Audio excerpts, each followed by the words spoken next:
Where shall we go today? Where shall we go? Where do you want to go today? Let's visit Nantwich! Although not overly, I don't know what the word is, showy off here, that'll do. Nantwich is very posh, it even has a really posh church. This one here, which is the posh church of Nantwich. This church is one of the oldest surviving churches in the world. As you can see, that the land all around it has actually risen, so they've had to build steps down to it. It's that old. Nantwich has a very posh square. I'm not saying it's that posh, but it's covered in grass and it's posh. Some of the buildings in Nantwich are that old, they're a bit wobbly, like this one behind me, which has got a real wobble on. There's also a pub next door, or a restaurant, not sure which it is, which isn't very pleasant. It's called Fat Face. In the oldie days, when houses and shops were first built, they were not allowed to be more than 3 foot wide and 6 foot high. Here's an example of a surviving one. The love affair between Paul McCartney and Stevie Wonder's over now, because the store named after them, Ebony and Ivory, is closing down. When Nantwich was first built and the houses were built and the shops were built and everything was very small indeed. I mean, I'm not a tall man, but I have to duck to go under here, nearly. They did these kind of canopy things like the Victorians would do later on, but they just kind of took a chunk out of a building, which made the building smaller. Makes no sense. We've also gone for cocoa as well, and this is the Cocoa Yard, which is a rather nice and exclusive kind of shopping centre, but it's got some artwork in the middle of it, and this artwork is stunning, as you will soon see as you go past the shop with no name. Very weird, but here you go. Look at this. This is a clock. A little bit more complex than the clock on St Mary's. In fact, it's that complex I don't even know what time it is. Break the law in Nantwich, they won't put you in prison.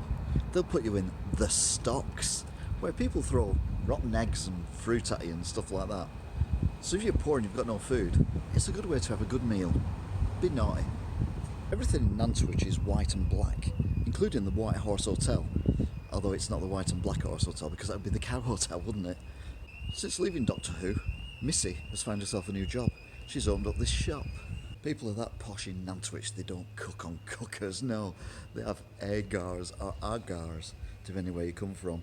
They even have a shop that sells nothing but agars or agars. Nantwich's quaintness carries on everywhere, including this rather nice ginger and pickles restaurant. And next to that, you've got a pub where you can get absolutely slaughtered, if you want to, called the Wickstead Arms. Crewe and Nantwich have always been together. It's like stuff that you have together, like cheese on toast or something, I don't know. But anyone who drives up the M6 will think of Crewe and Nantwich as the same place, which is a shame, because Nantwich is so much nicer than Crewe. It should really be Nantwich and Crewe. Look, you've got a bank. Unbelievable. And a Savers. What more could you possibly want? A lot of the buildings in Nantwich are really old, like this 3-storey, which in those oldie days would be classed as high rise. And now it's the Crown Hotel Bar and Grill in Nantwich. Next to it is a very old, the oldest Nero's in the world. Probably. There was a time in the 50s when Nantwich wanted to be more like Crewe, so they built this row of rubbish shops. It's got the architectural splendour of a squash beehive. It doesn't matter, because thankfully the Talbot on the other side of the road remains, and that is a beautiful pub. Probably. So you want to visit a town that's got a bit of character about it, and it's quite nice to walk around, is well laid out, and has got some interesting architecture. You could do a lot worse than come to Nantwich. Nantwich, Cheshire. Till next time. Goodbye.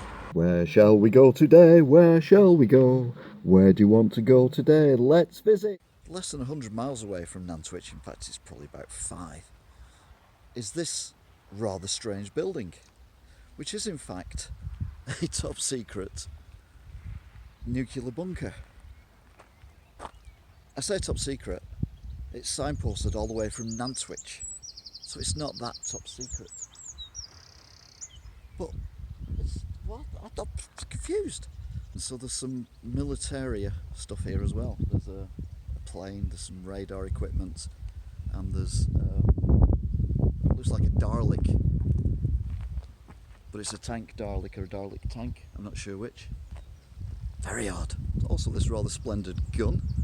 This is quite cool actually. And of course, the obligatory guard room where all the guards hang out. Inside is even more stuff. Military vehicles. A dog with a gas mask on. Missiles.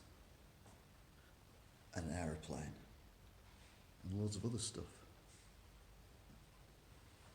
Including a classified Project Turbine.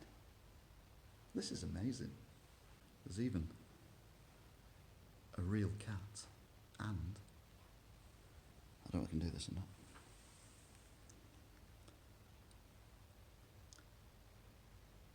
A periscope. How cool is that?